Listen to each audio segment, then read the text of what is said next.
मालेगाव पोलिसांची धडक कारवाई दुसऱ्या दिवशी सुरू। आज ट्रिपल सीट आणि 4 सीट वाहन चालवण्यावर दंडात्मक कारवाई। नमस्कार, मी अरमान पठाण, आपण बघत आहात शार्प न्यूज मालेगाव। मालेगाव शहरात वाहतूक नियमांचे पायमल्ली नित्याचीच झाली आहे।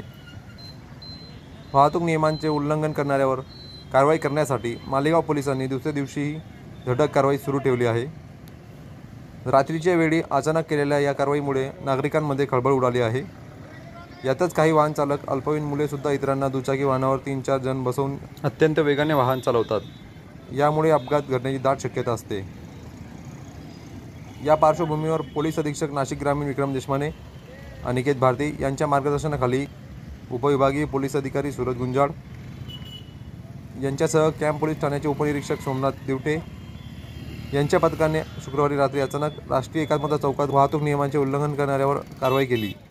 या कारवाईत रस्त्याने हायगई वाहन चालवणे, कर्णकर्कश सायलेन्सर तसेच अल्पवयीन 3-4 सीट बसवून वाहन चालवणाऱ्या वाहन चालकावर दंडात्मक कारवाई करण्यात आली।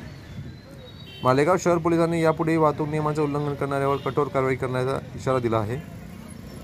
नागरिकांनी वाहतूक नियमांचे पालन करून अपघात टाळण्याचे आवाहन पोलिसांनी केले आहे।